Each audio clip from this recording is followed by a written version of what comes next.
Hi, my name is Chelsea Harden, and I want to talk to you about unequal pay for women, collegiate, and professional sports. First of all, I want to show you a poster that I made that shows some women, successful women in the sports world, like Pat Summitt, Walsh and Trainer, Candace Parker, Serena Williams, Hope Solo.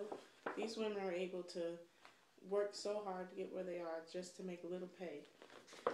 So, women were told that we were not able to play sports because it was unladylike for the men. It was just for men to play.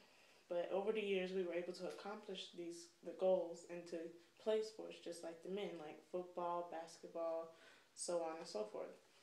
But still, as we were able to get to those sports, we were unable to get unequal pay. Some reasons for equal pay on the collegiate level is male athletes get 55% athletic scholarships from the college, which only leaves women's sports 45%. That's a huge difference because they're not able to give out as much money to women athletes like they do in men. So, and there's women teams out there who are way better than the men's team. Like, for example, University of Tennessee Lady Volunteers and University of Connecticut Lady Huskies. Both teams are amazing basketball teams. For example, the Lady Huskies, they went one season, they went a perfect record of 39-0, but still didn't get as much money as the UConn men Huskies. And because they worked just as hard to get that record and as all other sports to get to where they need to go and practice long hours and even on their off days go work out in the gym or go in the court or in the field just so they could get better, but still do not receive equal pay for like the men. It's not just the players who get the unequal pay, it's also the coaches who coach women's sports. The average for a woman coach who is $850,400. The average for a men's coach is $1,783,100. That you can tell that's a huge difference. A person could be coaching a D2 school that went a perfect record, but still get $850,000, $50,400. That's not right for. But a men's coach would get $300,000 more than that. But the only there's a handful of women coaches who are able to get close to a men's salary. And one of them is Pat Summitt. She was able to get $2.2 million.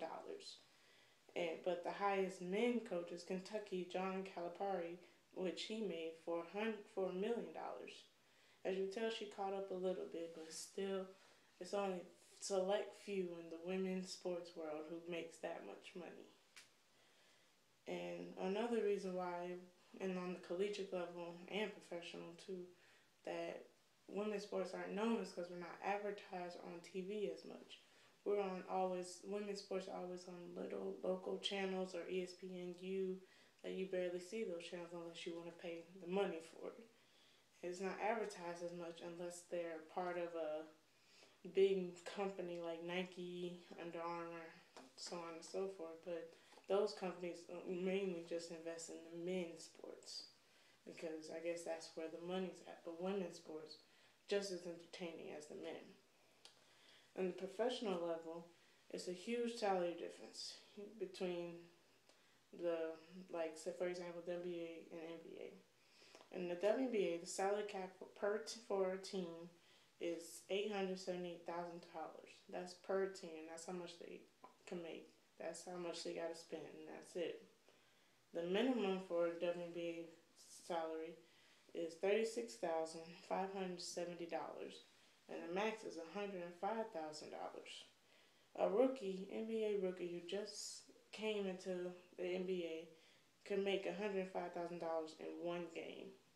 But for a woman who's been in the WNBA for like 5 seasons and is amazing, only makes $105,000. That's just not right at all. And differences like this happens in all other sports, like tennis, golf, so on and so forth. In the LPGA, the woman golf player can make less than $1 million a year, but Tiger Woods can make $58 million. That's totally different because the women golfers work just as hard to get to tournaments and make some money, just like the men golf. So why can't they get the same amount of money as the men?